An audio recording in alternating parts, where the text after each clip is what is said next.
Baik, Assalamualaikum warahmatullahi wabarakatuh. Jadi pada kesempatan kali ini kami akan menampilkan desain pasangan batu tembok penahan tanah yang mana akan di lokasinya di Maluku. Baik teman-teman, kita lanjut. Jadi ada data existing yang kita ambil dengan lebar fondasi 1,7 meter. Nah ini dia data-datanya seperti ini. Akan coba hitung.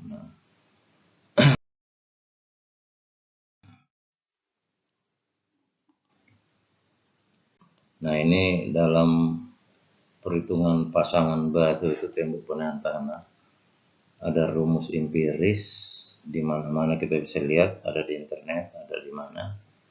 Ini H-nya ini kan sudah berdasarkan kebutuhan, tidak bisa ditawar-tawar. Kemudian selanjutnya B-nya itu adalah H per 2 sampai dengan 2 per 3 H.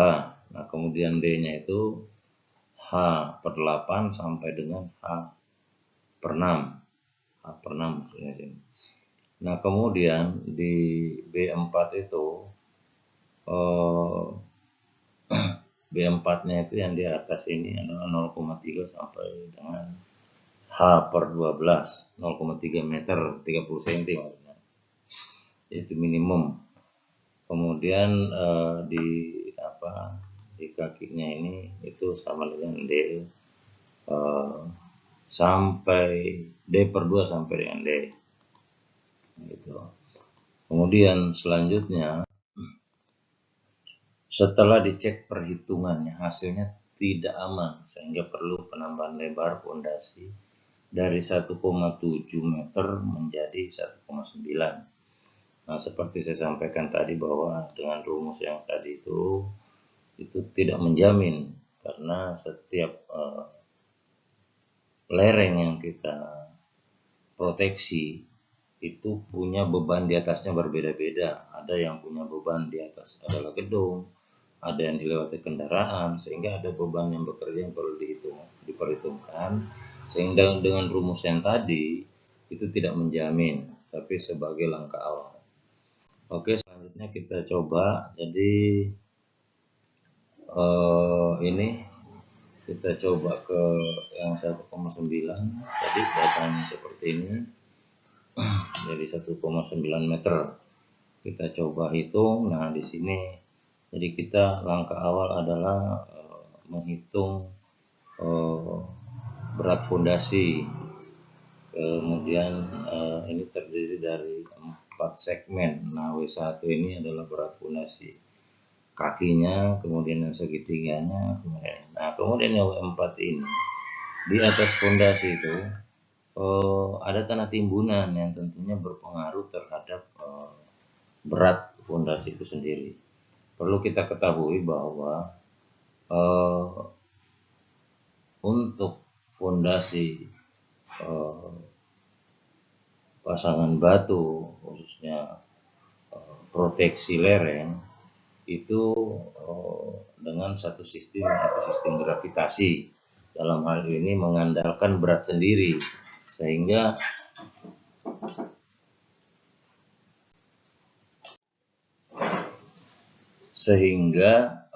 apapun berat yang terjadi di atasnya itu harus diperhitungkan. Seperti ini ada tanah timbunan ya, dia masuk bagian daripada berat pasangan batu. Karena sistem gravitasi itu adalah satu bentuk konstruksi yang mengandalkan berat sendiri. Kemudian selanjutnya kita coba lihat perhitungannya. Nah ini kita langsung sampai ke momen statis yang ditinjau terhadap titik A. Yang perlu kita tahu bahwa di dalam mendesain satu fondasi ada 3 hal yang perlu kita perhitungkan. Pertama adalah terhadap guling, kemudian yang kedua terhadap geser, kemudian yang ketiga terhadap daya dukung. Ini ketiga-tiganya ini harus dihitung, dikontrol, dan betul-betul aman. Nah, untuk menghitung momen yang bekerja pada titik A,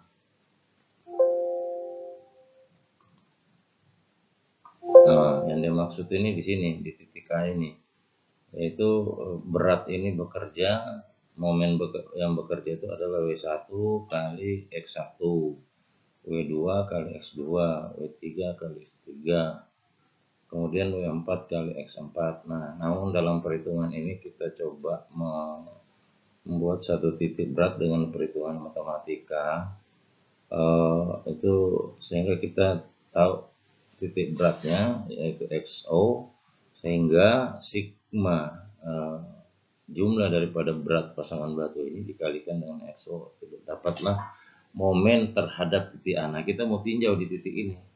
Jadi kita mau tinjau di titik ini, titik A ini. Jadi berat seluruh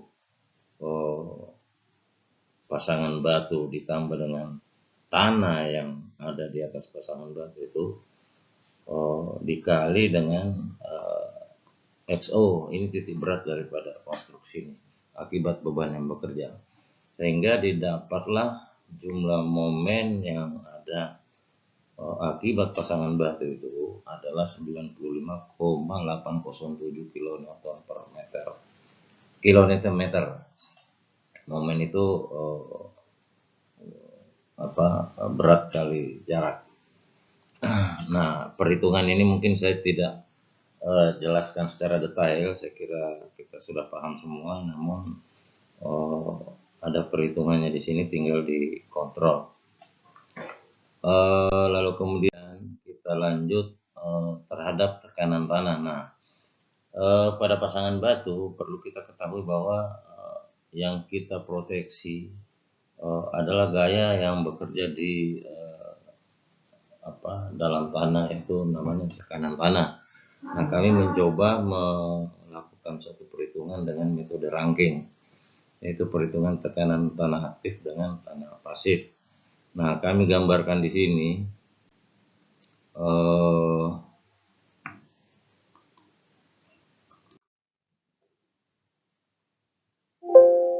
nah, tekanan tanah aktif yang bekerja itu adalah ini akibat beban Q, yaitu P1 PA1 dikali Y1 ini. Kemudian P2 kali Y2, P3 kali Y3, kemudian Y4 itu. Nah, ini akibat beban 10 Newton ini, akibat beban 10 Newton.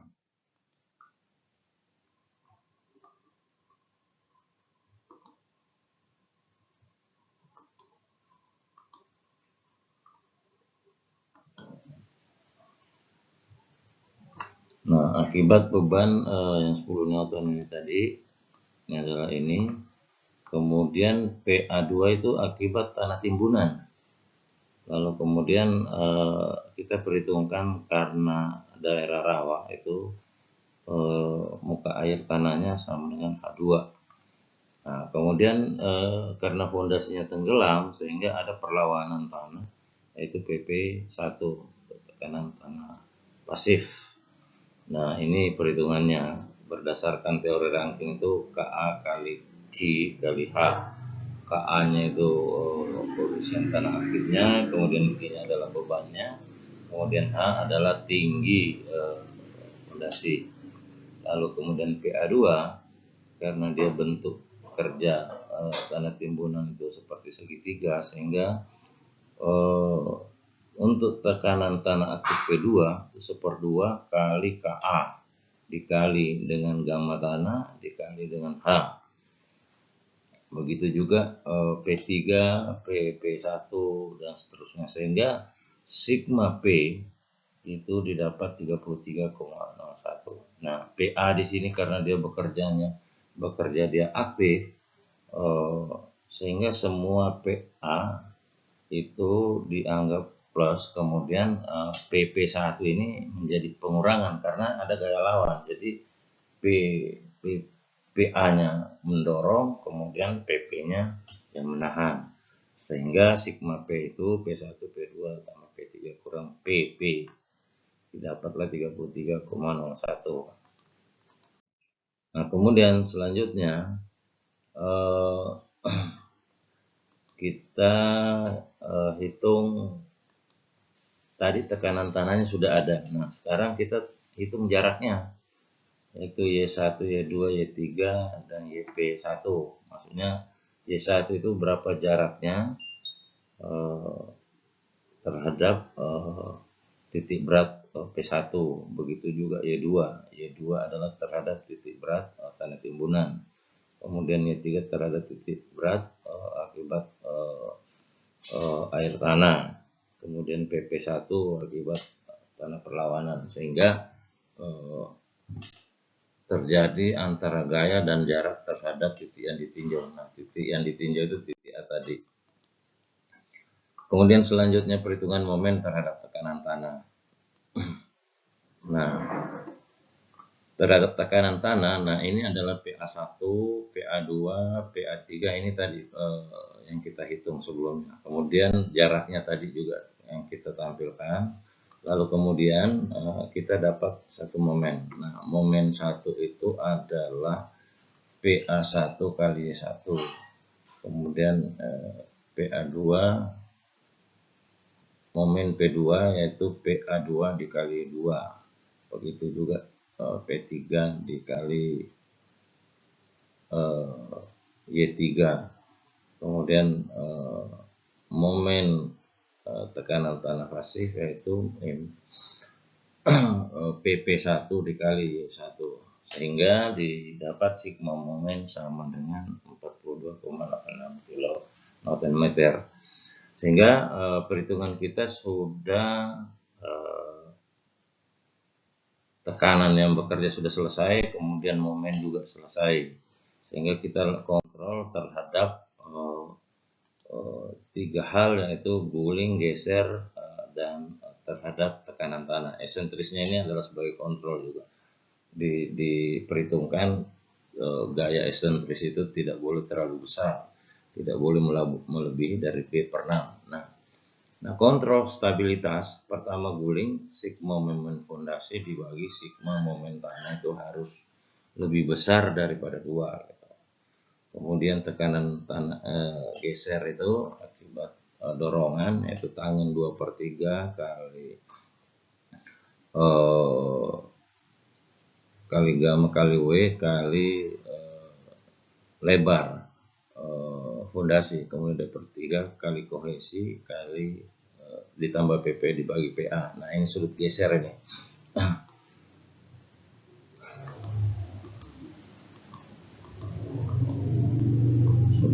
Nah, ini kalau ini sudut geser, kemudian ini kohesi, itu seperti data yang ada tadi. Nah, di dalam perhitungan kita terhadap guling, sigma momen fondasi di tanah itu 2,236, sehingga aman, itu lebih dari 2. Nah, momen fondasi tadi kan sudah didapat sebelumnya, kemudian momen tanah juga sudah. Kemudian terhadap geser tinggal memasukkan tangan 2/3, ini adalah sudut geser tanah, kemudian berat tanah, lebar bawah 2/3 kali kohesi kali PP. Ini semuanya sudah ada, sehingga dan didapat di sini adalah 2,96, sehingga lebih besar daripada 1,5. Begitu juga eksentris ini 0,301 itu 0, ini lebih rendah. Sehingga setelah eksentrisnya sudah memenuhi syarat, kita melangkah ke perhitungan daya dukung tanah. Nah, ini yang terakhir ini. Nah, perhitungan daya dukung tanah, saya kira rumusnya ini tinggal memasukkan angka-angka, I-nya tekanan efektif pada level dasar, kemudian berat keluar tanah, lebar fondasi, faktor kedalaman, faktor ini sudah ada semua. Perhitungan daya dukung tanah, sehingga disimpulkan bahwa hasil analisisnya bahwa 3 faktor ini semua aman, terhadap guling aman, terhadap geser aman, dan terhadap daya dukung tanah aman.